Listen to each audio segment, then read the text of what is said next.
To cut a cap sleeve, you need the short length of your basic sleeve.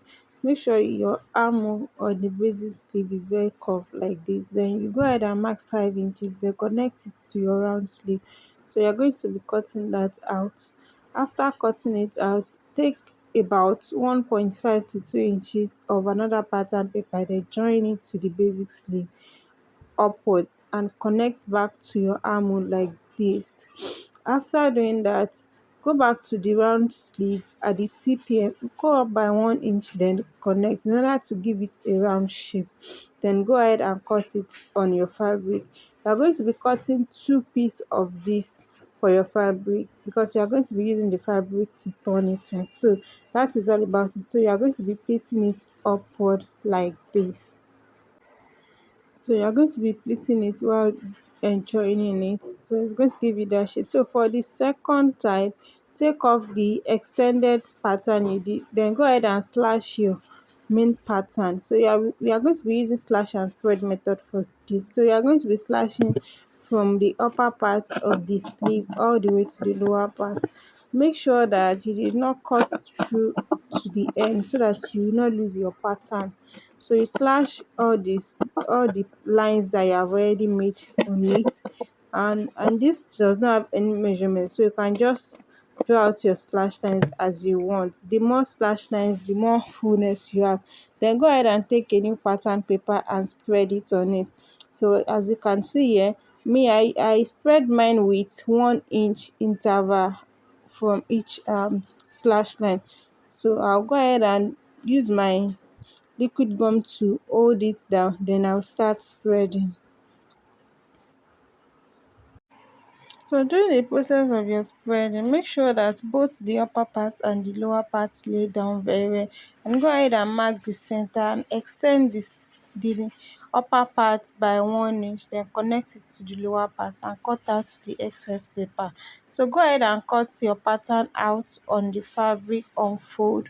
For me, I decided to reduce it by 1 inch, so I'll be having 4 inches because it was too long. So I cut it out on a. So you go ahead and join the hem line of the sleeve like this. Another turn it.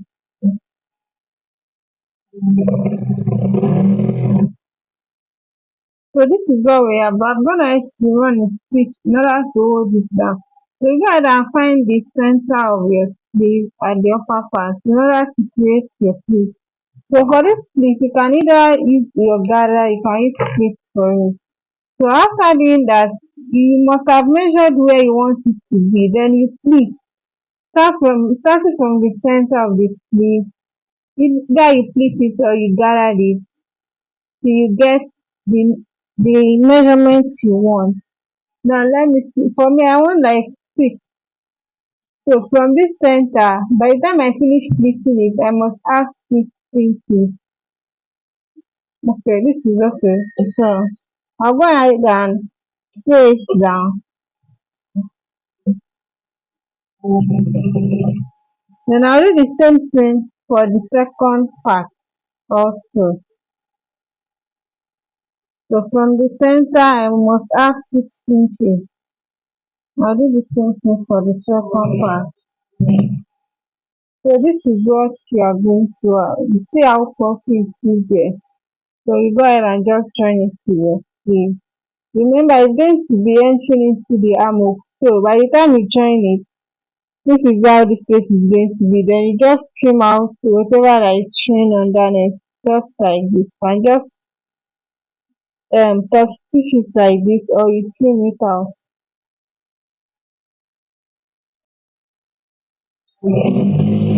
So you turn your sleeve with the lining at the down part, just as you are seeing me doing.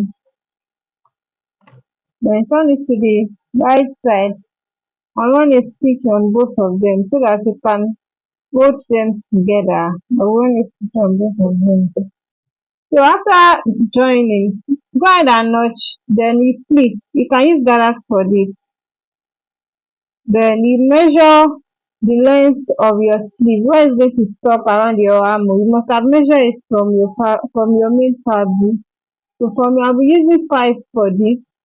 So you can see that with what I have placed here, I still have about 1.5 to pleat. So I'll keep on pleating until I get my desired measurement. Then I'll go ahead and stitch it down.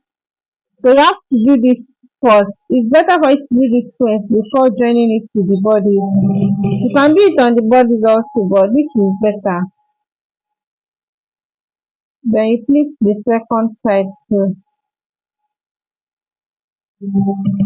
This one with Ankara fabric is the one that we did slash and spread method for, and this one with and the plain fabric is the one we did not do slash and spread method for. So you go ahead and do whichever you wish.